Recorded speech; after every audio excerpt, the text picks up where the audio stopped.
Bom dia a todos.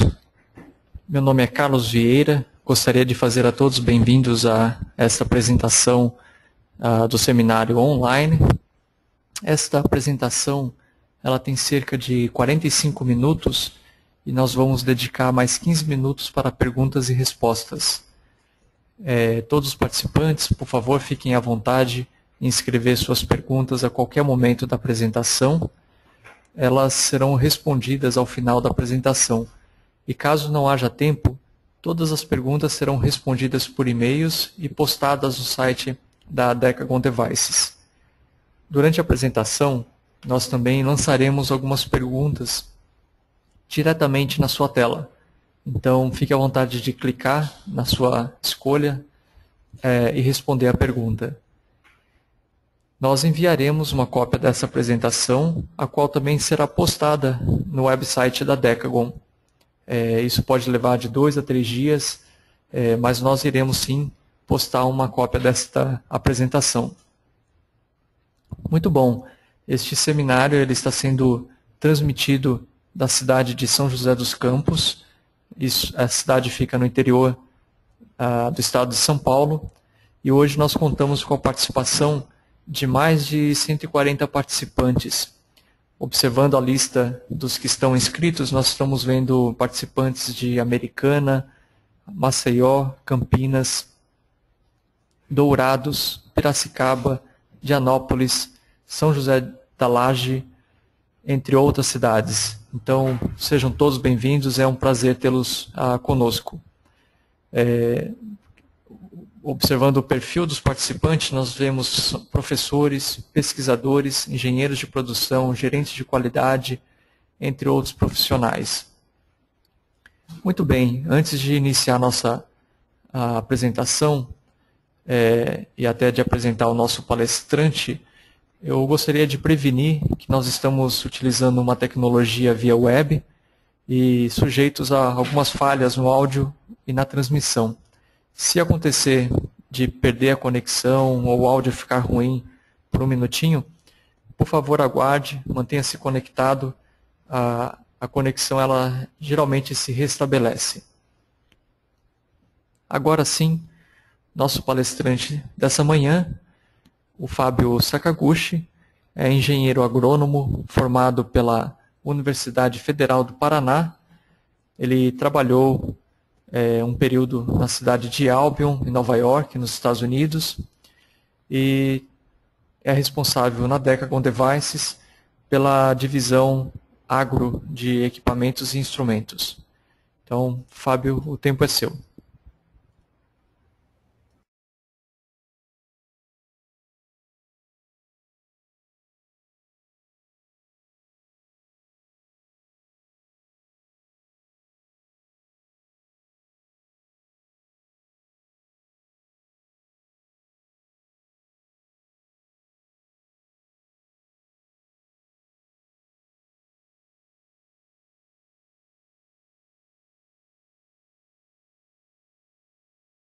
The broadcast is now starting. All attendees are in listen-only mode.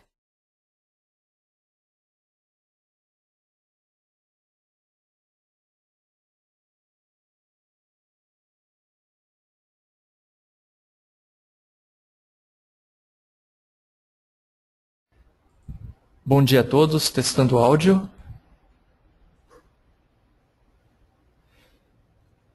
Sejam todos bem-vindos a esta apresentação online. Meu nome é Carlos Vieira, eu vou fazer uma breve apresentação do programa de hoje e iniciaremos o seminário na sequência. Essa apresentação ela tem cerca de 45 minutos e vamos dedicar 15 minutos para perguntas e respostas.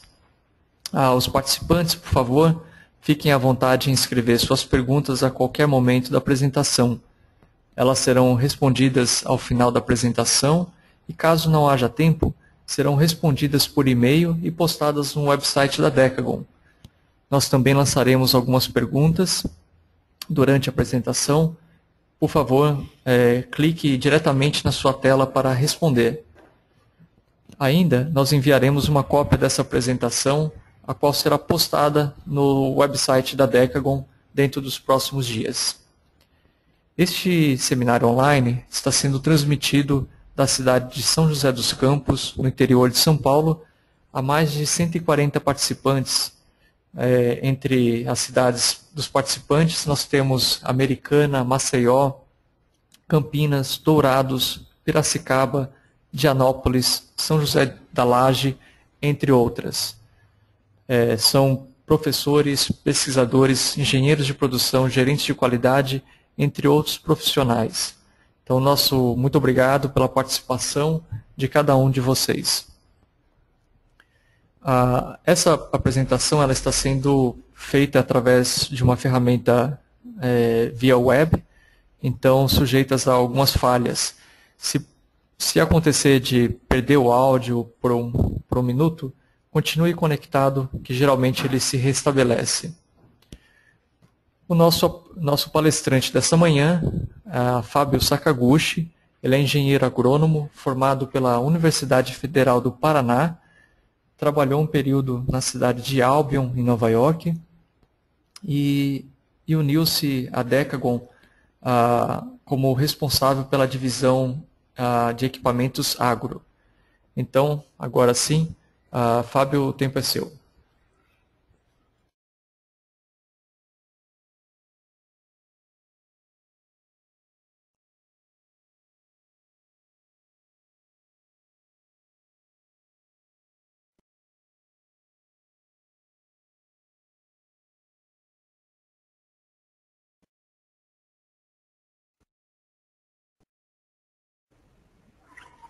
Bom dia, Carlos.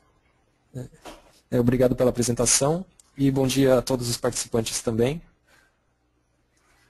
Hoje, o tema escolhido foi baseado numa votação que os participantes do seminário anterior puderam nos ajudar. Então, vai ser sobre a teoria e aplicações do comportamento da luz nos dosséis.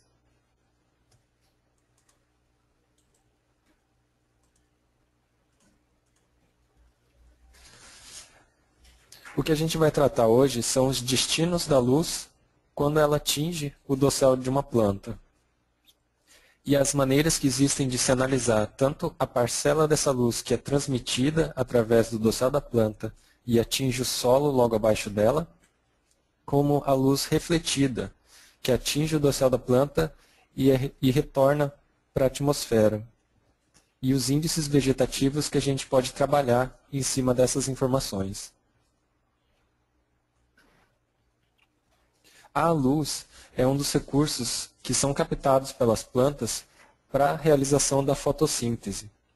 A gente tem aqui a fórmula da fotossíntese, onde ela se utiliza do gás carbônico e da água, e com a absorção também da luz, ela consegue transformar em carboidratos e oxigênio.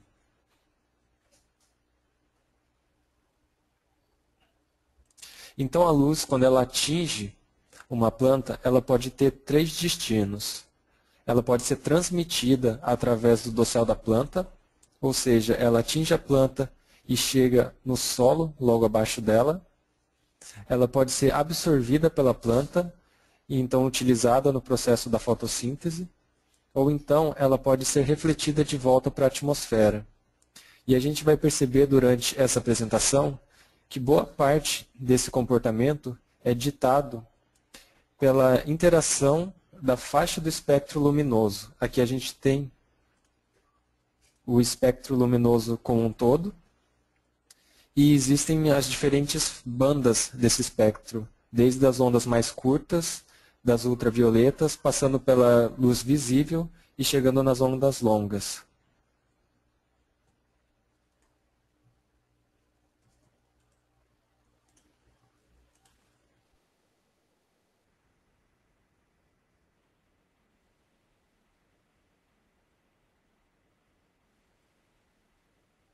Primeiro, a gente vai tratar da última maneira de se analisar essa luz transmitida, que é chamada de olho de peixe. Nesse sistema, a gente monta uma câmara fotográfica logo abaixo do dossel dessas plantas, com uma lente que seja hemisférica, para a gente poder tirar uma foto, olhando de baixo para cima, e que ela capte também não só a estrutura dessa planta, mas também as partes que são visíveis do céu. Esse é um exemplo de uma foto tirada. Então a câmera ela é colocada embaixo da planta e ela consegue pegar 180 graus da imagem. Então a gente projeta então uma grade em cima dessa foto e começa a fazer análise laboratorial. A gente vai separando em setores e determinando qual é a porcentagem desse setor que é coberto por folhas ou pelas plantas e qual a porcentagem dessa foto que é céu aberto.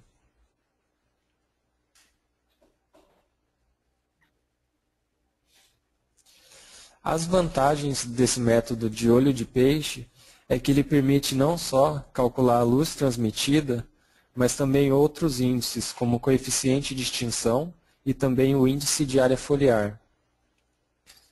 Ele possui algumas desvantagens, como por exemplo, como a gente precisa dessa foto tirada de baixo para cima, o sol ele não pode se encontrar na imagem no momento que a gente for tirar essa foto, porque a gente precisa desse contraste bem claro, bem evidente de luz e sombra causado pela planta.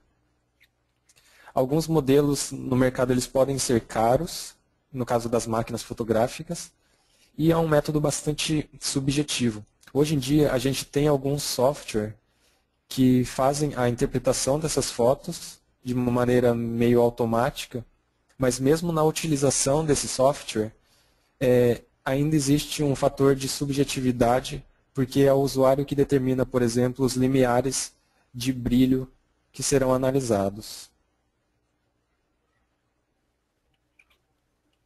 Um outro método para se analisar a luz que é transmitida através do dossel é chamado de septômetro. Ele, no caso, ele vai analisar a radiação fotossinteticamente ativa. É a faixa do espectro luminoso que é chamado de luz visível e que vai de em torno de 400 nanômetros a 700 nanômetros.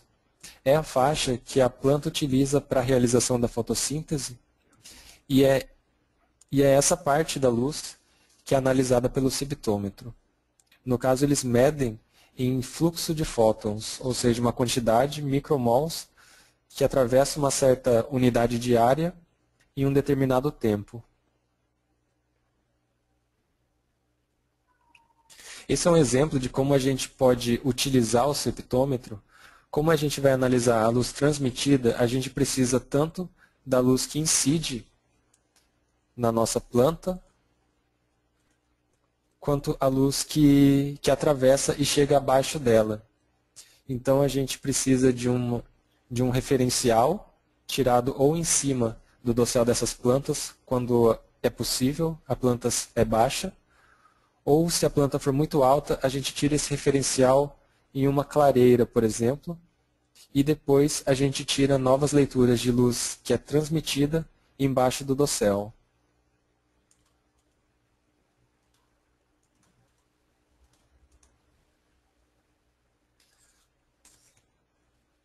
E como que o septômetro ele mede o índice de área foliar?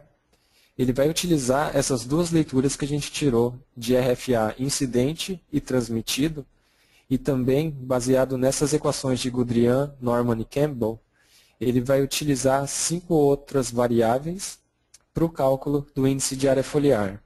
A gente vai tratar cada uma delas logo a seguir, mas só para citar, a gente tem o tau, que é o índice de transmissão da luz, o ângulo zenite, a fração de radiação direta, o parâmetro de distribuição foliar e o coeficiente de extinção.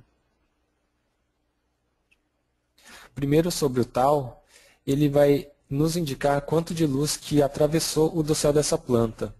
Então, o que a gente tem no cálculo do tau é a leitura que a gente tirou de RFA abaixo do dossel, dividido pelo RFA disponível, aquele que a gente tirou ou em cima do dossel da planta, ou então fora do dossel da planta. É um índice que é calculado normalmente automaticamente pelos septômetros. A segunda variável é o ângulo zenite. Esse ângulo ele é o ângulo que o Sol forma com relação ao ponto zenite, ao ponto no céu logo acima da cabeça do observador. O septômetro ele também calcula automaticamente esse ângulo zenite, baseado em algumas informações que a gente fornece na configuração inicial, como a data, a hora e o local que a gente se encontra.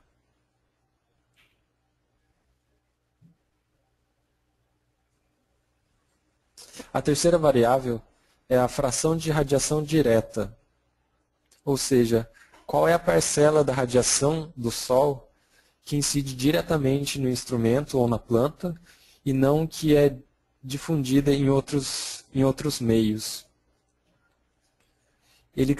O septômetro ele calcula automaticamente também essa variável baseado num valor de constante solar que é definido.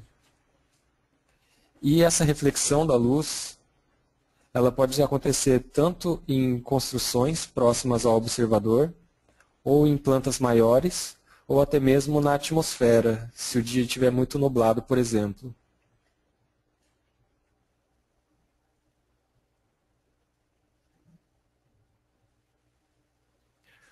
A quarta variável é o parâmetro de distribuição foliar.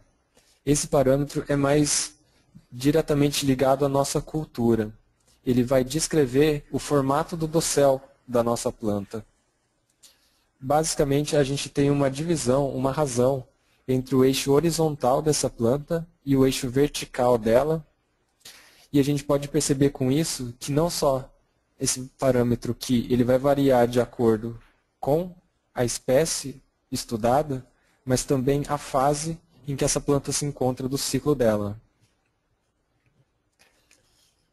No caso dos septômetros, esse valor de Ki, ele não introduz um erro muito significativo na hora de calcular o índice de área foliar. É claro que se a gente tiver o conhecimento do parâmetro Ki da nossa cultura, é importante inserir o valor correto. Mas se a gente não souber, a gente pode utilizar um parâmetro mais padrão, que seria um parâmetro esferoide de valor 1, que o cálculo não seria muito afetado.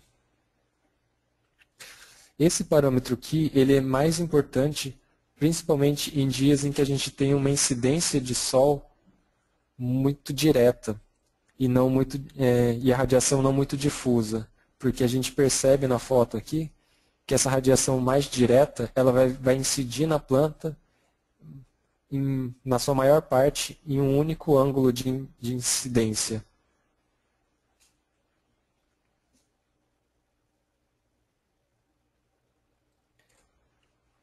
Esses são alguns exemplos dos tipos de dosséis que a gente pode encontrar e os diferentes parâmetros que são aplicados. A gente pode ter desde um dossel mais vertical, onde o parâmetro Ki ele fica abaixo do valor de 1, como no caso das cebolas. A grande maioria das culturas apresenta esse dossel mais esferoide da figura do centro, onde a gente percebe que o parâmetro Ki ele fica mais próximo do 1. E a gente também pode encontrar alguns dosséis horizontais, como no caso dos morangos, em que nesses tipos de plantas a gente utiliza um parâmetro Ki maior do que 1.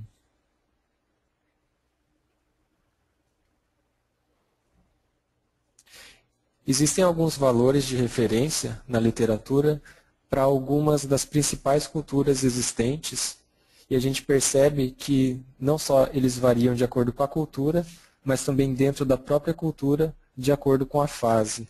No caso aqui, a gente pode pegar um exemplo da batata, que o parâmetro Ki ele varia de 1,7 até 2,47, dependendo da fase do ciclo em que ela se encontra.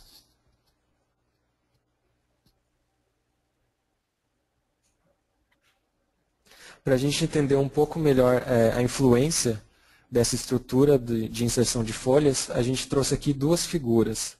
Uma planta com folhas mais planas e uma outra planta em que a inserção das folhas no caule ele tem uma certa angulação. A gente percebe que a radiação, quando incide nas folhas mais planas, elas são absorvidas e parte dela tende a ser refletida de volta para a atmosfera.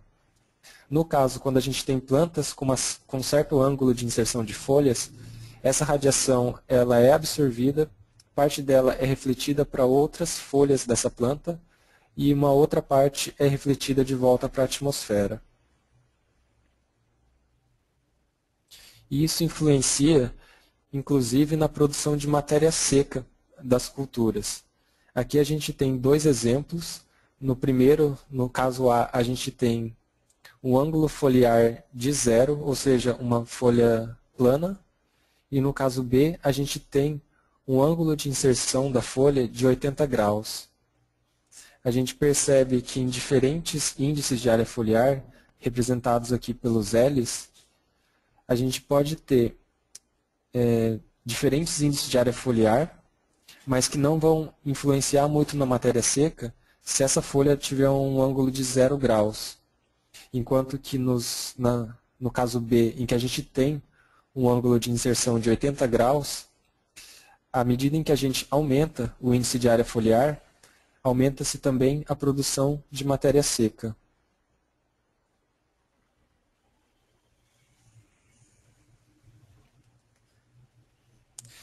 E a quinta variável é o coeficiente de extinção.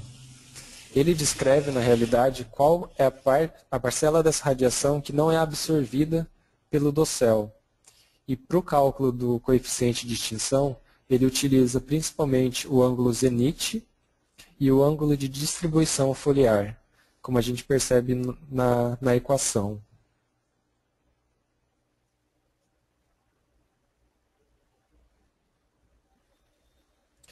E de posse dessas 5 variáveis e das leituras de radiação incidente e transmitida, a gente consegue fazer o cálculo do IAF, na equação aqui representada pela letra L. A gente percebe que tem a inserção de todas as outras variáveis que a gente calculou, o coeficiente de extinção, a radiação de feixes direto, o índice de transmissão, o tau, e também utiliza uma outra variável que é a absorvidade. No caso do septômetro, ele assume que as plantas têm uma absorvidade da folha em torno de 0,9.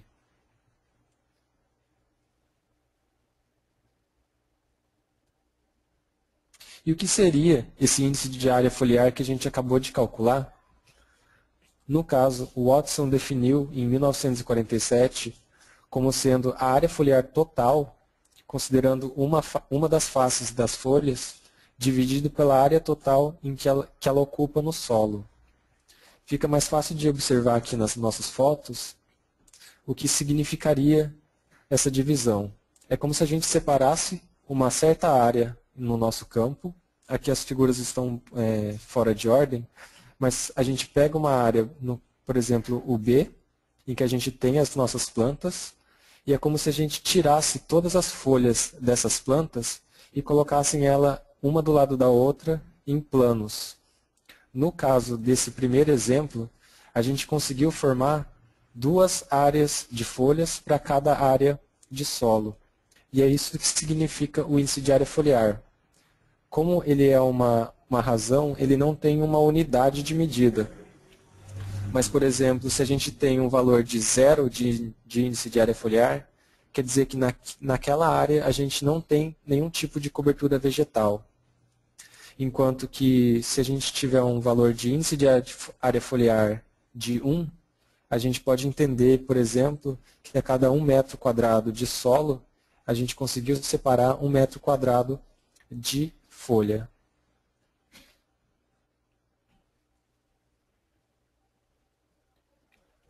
O índice de área foliar, ou IAF, ele é utilizado para algumas aplicações.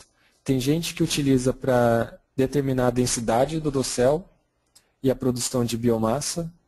Tem gente que utiliza para acompanhar o crescimento da sua cultura, ou inversamente também a morte dessas plantas. Existe uma maneira de prever o rendimento de certas culturas, baseado no IAF, cálculo de evapotranspiração e também como um método de comparação de dados tirados de fotos de satélites. Esse é um exemplo de Galvani, onde ele utilizou o índice de área foliar para estimar a produção em uma cultura de pepino. No caso, ele tinha duas situações diferentes. Uma situação em que esse pepino era cultivado em ambiente fechado, controlado, e o segundo em área externa. E ele conseguiu criar uma equação que relacionasse o IAF com a produtividade desse pepino.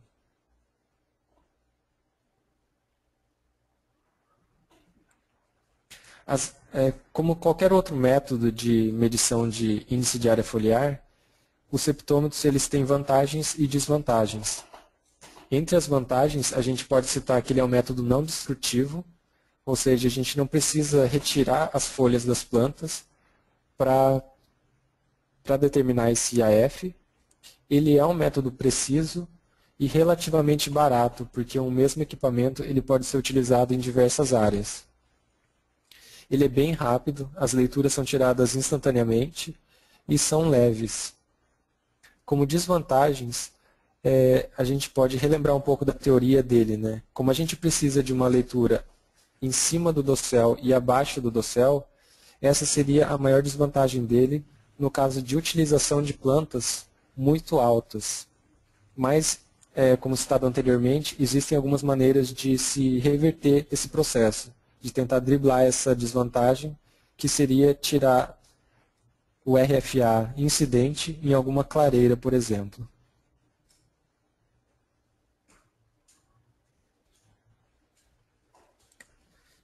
Agora a gente vai comentar um pouco sobre a parcela da luz que é refletida no dossel das plantas. Mais uma vez a gente traz o espectro eletromagnético da luz, porque ele se baseia principalmente em algumas bandas definidas do espectro. O primeiro índice que a gente pode comentar é o NDVI. Esse índice ele vai medir nas bandas da luz visível e próxima do infravermelho. Então aqui na figura a gente percebe que na luz visível, esse espectro da luz ele tem um certo comportamento. Ele pode ser absorvido pela planta, atravessar o dossel dela e parte dessa luz visível também é refletida para a atmosfera. No caso da faixa da luz próxima do infravermelho, no caso aqui representado pela seta rosa, toda a parcela da luz nessa faixa é refletida de volta para a atmosfera. Então, são esses dois pontos que o NDVI vai utilizar para calcular o índice. A gente tem uma leitura de reflectância próxima do infravermelho, representado pela barra cinza, e também a gente tira uma leitura de reflectância na faixa visível da luz, próxima de 680 nanômetros. Então aqui é a fórmula do NDVI. A letra grega Rho, ela representa uma divisão da radiação que é refletida pela radiação que é incidente. Então a gente tem essa razão tanto na faixa do espectro que é próxima do infravermelho, como próxima do vermelho, que é na faixa visível, e a gente calcula o índice NDVI.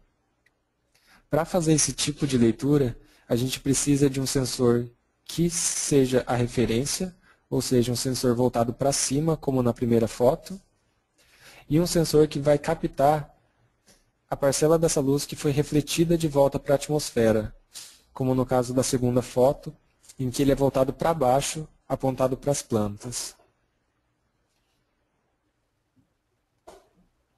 Então é esse tipo de valor que a gente consegue adquirir utilizando os valores de NDVI. No caso desse gráfico, são plantas decíduas do hemisfério norte, então a gente percebe que existe um crescimento do índice de área foliar no verão, e depois ela perde as suas folhas durante o inverno. E da mesma forma se comporta o índice NDVI. Apenas como referência do tipo de valor que a gente adquire utilizando esses sensores, por exemplo, no caso de um solo nu, a gente vai ter uma um índice NDVI bastante baixo, próximo do zero. Se a gente tiver uma planta bastante fechada já, esse índice ele vai ficar próximo do 1. E se a gente tiver uma área com água, esse índice ele vai ser negativo, próximo do -1.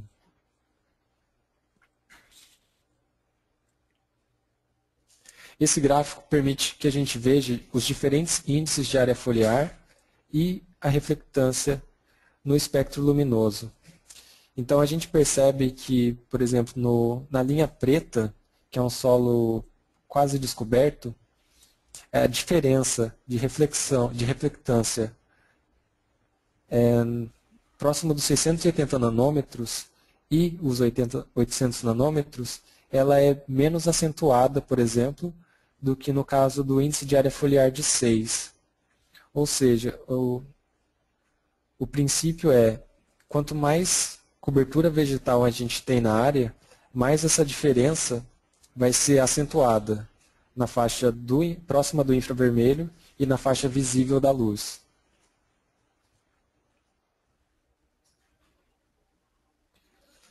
Então a gente pode perceber até uma certa limitação desse sistema. Como a gente vai analisar a reflectância da luz que incide na planta, aqui a gente trouxe dois cenários, na verdade. O primeiro, com o índice de área foliar baixo, onde a luz vai incidir na planta e vai retornar para o nosso sensor. E o segundo, com o índice de área foliar alto, que a luz vai incidir na planta também e vai retornar para o nosso sensor, mas ele não vai fazer uma diferenciação daquelas folhas que foram sombreadas.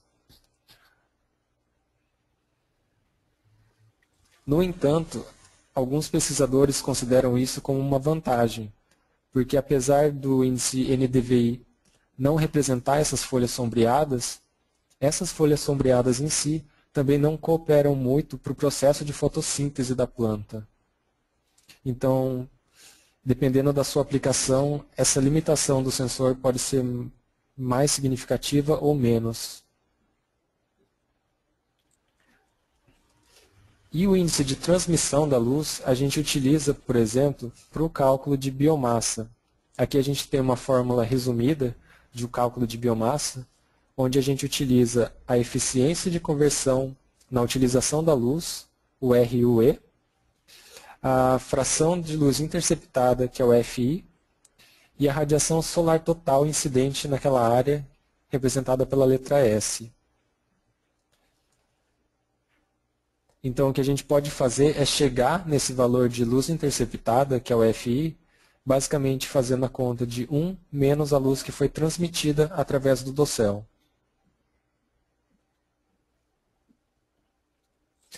E um segundo índice vegetativo que a gente pode utilizar estudando a luz refletida é o PRI. Enquanto que o NDVI ele nos dá mais informações sobre a estrutura física da planta, o PRI ele nos ajuda a entender um pouco mais a parte fisiológica dela. Ele é utilizado bastante para estimar a eficiência no uso da luz de diferentes culturas, porque o que ele faz, o princípio ele é basicamente igual ao do NDVI. Ele vai medir a luz incidente na planta e vai medir a luz refletida da planta. Só que as duas faixas de luz que ele vai medir são diferentes da utilizada no NDVI. Aqui ele vai utilizar a faixa próxima do 531 nanômetros e do 570 nanômetros. Por quê? Porque existe um pigmento na planta chamado de xantofila que ele absorve o excedente de luz que atinge a planta. É uma maneira da planta se defender do excesso de luz para não sofrer nenhum tipo de dano por excesso de luminosidade que não vai ser utilizada durante a fotossíntese. Então, o Dr. John Gammon ele descobriu que existe como a gente perceber a atividade dessa xantofila se a gente estudar o espectro da luz, principalmente próximo do 531 nanômetros. Ou seja, a xantofila ela vai mudar a absorção ou reflectância da luz nessa faixa enquanto que na faixa de 570 ela não vai se alterar, ou seja, vai ser o nosso valor de referência.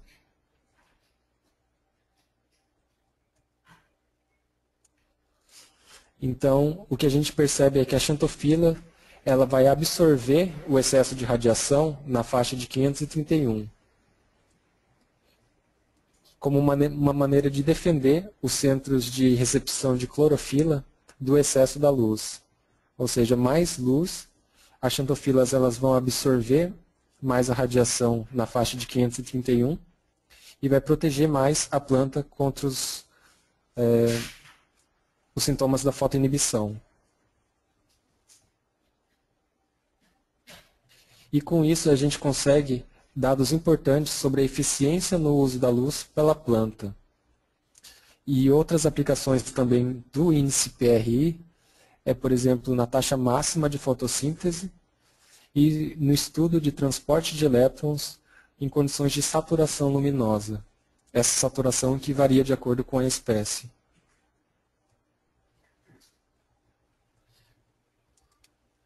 Esse gráfico ajuda a gente a entender como que funciona o PRI. Então a gente tem as duas bandas que ele vai utilizar, o 531 e o 570. O 570 não vai sofrer nenhum tipo de alteração, com baixa ou com alta luminosidade, enquanto que no 531 vai. Ou seja, se a gente tiver um excesso de luz, na faixa do 531 nanômetros, a xantofila ela vai absorver essa luz. Então a reflectância dela vai ser menor na faixa de 531.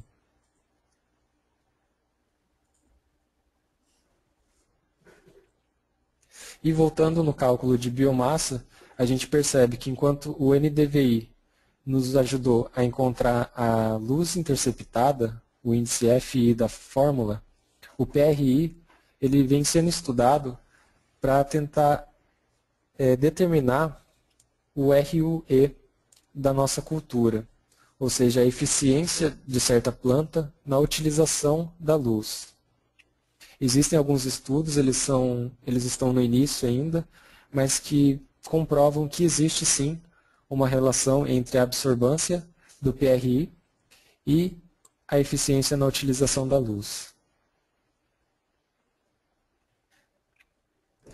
Outros dados de literatura, aqui a gente percebe as diferentes eficiências na utilização da luz de acordo com as classes das plantas. Por exemplo, as C4 anuais, elas têm uma eficiência na utilização da luz maior do que as outras classes.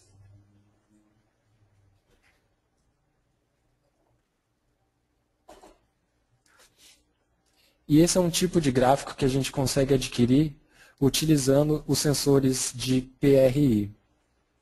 Em cima a gente tem o grau de radiância do Sol durante um certo período do dia, e abaixo o mesmo período do dia, só que estudando os valores de PRI. Então a gente percebe que enquanto o dia ele tinha nuvens, de 11h45 até meio-dia e 19, não existia uma incidência muito grande de luz. Então a xantofila não precisava entrar em ação para defender a planta contra o excesso, contra a fotoinibição. À medida em que o céu foi se abrindo durante o dia, a irradiância ela aumentou. Então, houve um excesso de luz que incidiu nessa planta, mais do que a planta conseguia utilizar para a fotossíntese. Então, a xantofila começou a dissipar esse excesso de luz para evitar danos na estrutura das células. Então, o PRI, a gente percebe que nesse momento ele caiu de valor.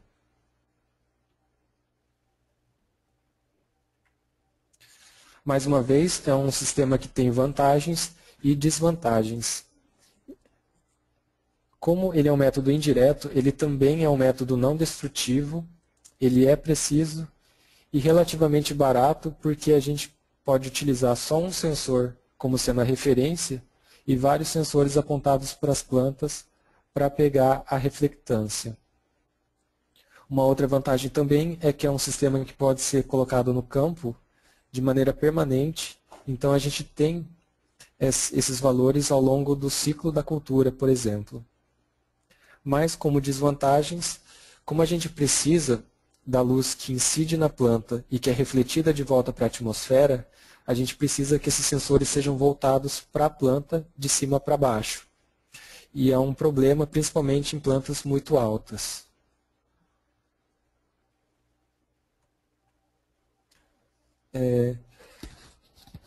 Antes de passar para as perguntas e respostas, eu queria pedir uma ajuda para vocês. A gente tem um material novo que trata um pouco melhor sobre as diferenças desses métodos, as vantagens e desvantagens. E assim, se vocês quiserem receber esse material, eu posso enviar por e-mail. Então, a gente vai lançar uma pergunta agora. Os interessados em receber esse material podem clicar na tela.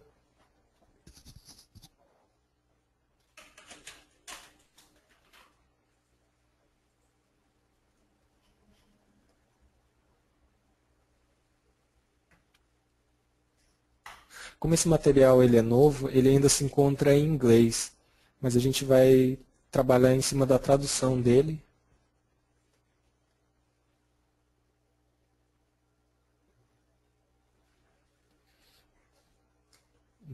Muito obrigado. E mais uma pergunta. A gente procura realizar esses seminários uma vez por mês. No seminário anterior, 2 temas foram escolhidos. O tema de hoje, que foi o comportamento da luz, e também um tema para o mês de julho, que foi o potencial hídrico em solos. Então eu queria pedir a ajuda de vocês para definir o nosso tema do mês de agosto.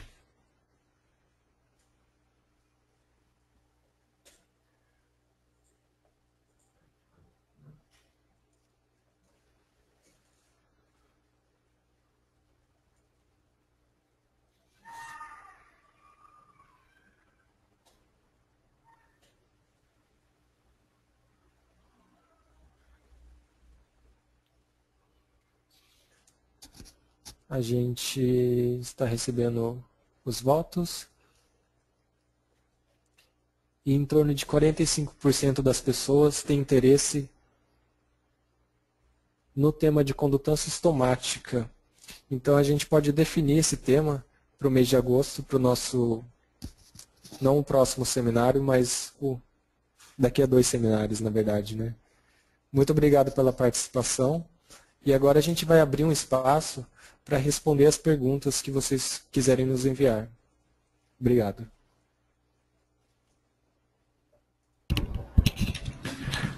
Muito obrigado, Fábio. Obrigado pela participação de todos. Nós recebemos uma série de questões aqui, de perguntas. Os que não enviaram ainda e tiver alguma dúvida, é só utilizar a interface do GoToMeeting e digitar aí a sua pergunta. Nós vamos recebê-la aqui e vamos procurar responder dentro dos próximos minutos o que for possível. Tem um número grande de perguntas, então provavelmente a gente não vai conseguir responder aqui ao vivo a todas elas. O que não for respondido nós vamos postar dentro dos próximos dias no website da Decagon. Então, vou dar um minutinho para o Fábio só olhar as perguntas para ver o que é mais. Só um segundo, por favor.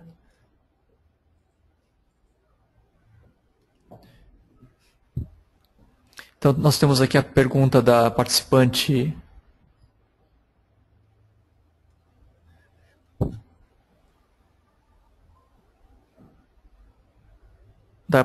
Luciana Ferreira. Fábio, você acredita ser possível a utilização de imagens de satélites para esse tipo de análise?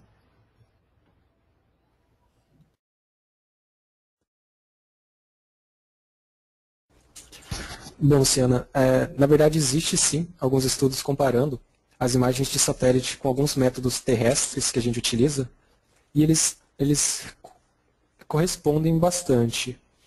A única limitação no caso de utilização de imagens de satélite é realmente a escala. A gente não consegue ter pequenas áreas muito bem representadas principalmente se essas áreas forem mais heterogêneas.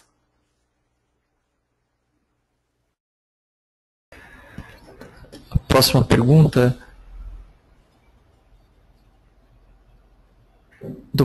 do participante Robson Pinheiro. Fábio, só com o septômetro é possível calcular a biomassa pelo método indireto?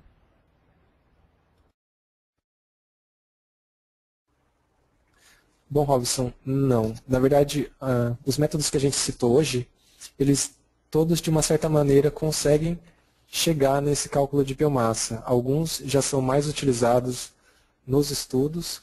Alguns, por exemplo, o PRI que eu citei, eles estão em início de estudo, principalmente para esse tipo de aplicação, mas os valores tirados desses diferentes métodos, eles podem ser aplicados sim no estudo da biomassa.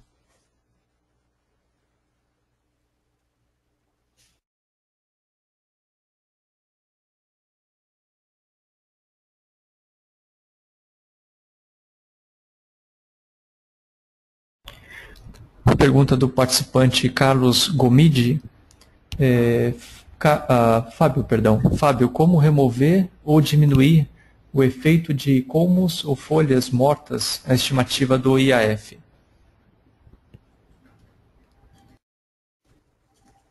Bom, Carlos, isso vai depender da metodologia que a gente está aplicando. Por exemplo, os métodos que utilizam a transmissão, a luz transmitida, infelizmente a gente não tem como retirar esse tipo de influência, né? Porque apesar dos colmos e folhas mortas estarem lá presentes fazendo sombra, eles não vão fazer a fotossíntese que a gente queria. Então, no caso de luz transmitida, isso é uma limitação. No caso da luz refletida, a gente consegue sim eliminar isso, porque a luz ela é refletida pelos pigmentos fotossinteticamente ativos. Então, nesses métodos, a influência desse tipo de órgão é menor.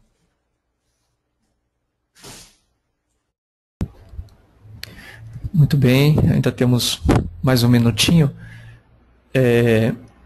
Fábio, pergunta do participante Marcelo Silva. Fábio, como funciona a luz refletida em dosséis onde as folhas não são horizontais, como nas pastagens?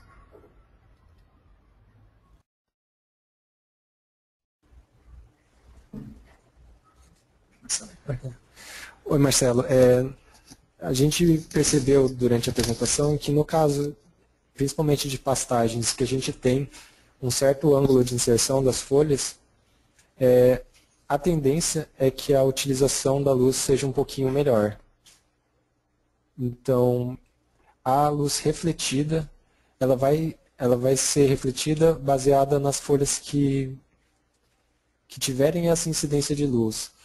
Então, no caso de luz refletida, isso pode ser uma limitação, porque as folhas sombreadas, elas não vão ter não vão ajudar muito no cálculo desse índice.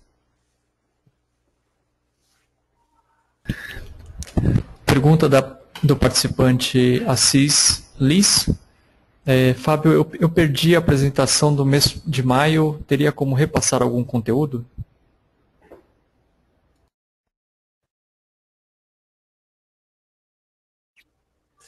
Oi, Assis, a gente tem sim, inclusive no nosso site a gente deixa publicado as perguntas e respostas, então elas provavelmente continuam lá. Eu posso enviar a apresentação, como ela é um documento, a gente não deixa disponibilizado no site, mas eu posso enviar por e-mail sim.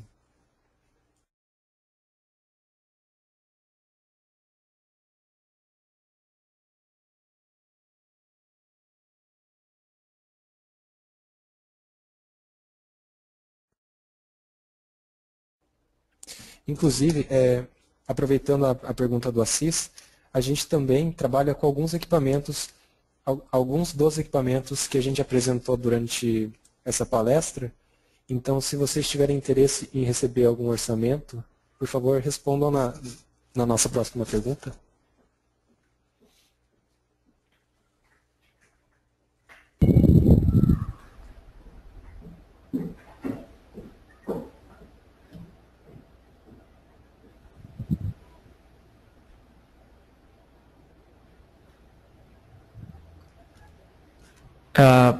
Mais uma pergunta do participante Marco Bonamico, perdão. Fábio, quantos pontos de amostra para obter o índice de RFA acima e abaixo da cultura? Bom, Marcos, isso depende das condições ambientais do estudo. Normalmente, quando o dia está com o tempo firme, ou totalmente aberto, ou totalmente nublado, a gente pode tirar poucas leituras, às vezes até uma só leitura como referência, ou seja, aquela que vai ser acima do dossel, mas embaixo das plantas, independente das condições climáticas, como a gente tem uma certa heterogeneidade da distribuição das folhas nas plantas, a gente recomenda tirar várias leituras abaixo do dossel. No caso de dias em que são instáveis, com bastante mudança, principalmente de presença de nuvens, a gente recomenda tirar, quando não possível tirar simultaneamente acima e abaixo do dossel, tirar o mais frequentemente possível. Fábio, nós temos várias perguntas ainda e acredito que nós temos tempo para mais uma ou duas. Talvez dar uma olhada.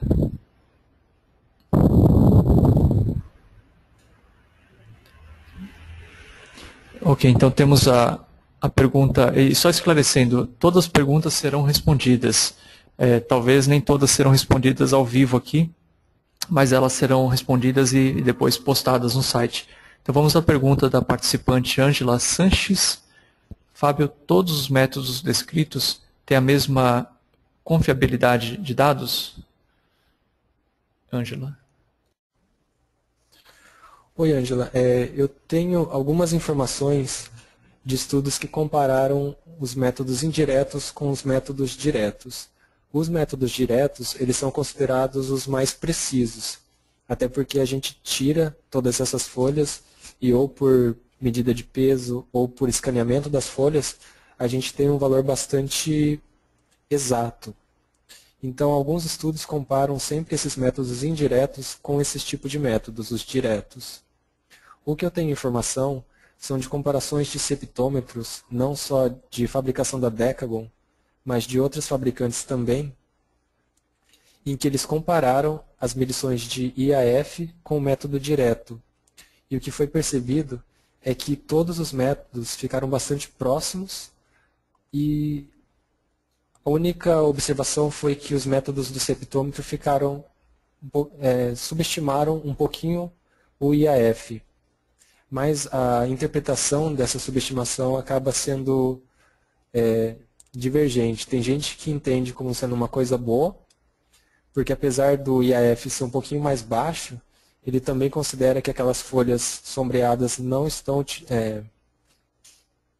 contribuindo muito para o processo de fotossíntese e produção de biomassa, enquanto alguns prefeririam que eles fossem mais próximos ainda.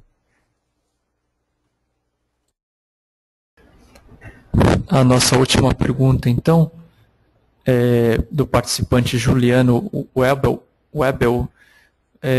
Fábio, existe algum potencial do uso do NDVI para avaliação de doenças em plantas?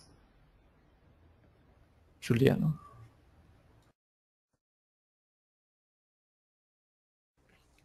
Oi, Juliano. E existe sim um potencial nessa utilização, até porque o índice NDVI ele faz distinção das folhas verdes com aquelas folhas mais amareladas, ou que sofreram algum tipo de ataque, seja por praga ou doenças. Então, seria uma maneira indireta de se estudar os danos causados por uma certa doença na cultura. Então, nosso muito obrigado ao Fábio e a cada um dos participantes. Com isso, nós encerramos a nossa apresentação dessa manhã e desejamos a todos um excelente final de semana, um bom resultado para o jogo de amanhã, para aqueles que estão acompanhando. E mantenham contato, nós informaremos dos próximos seminários. Obrigado, um abraço a todos.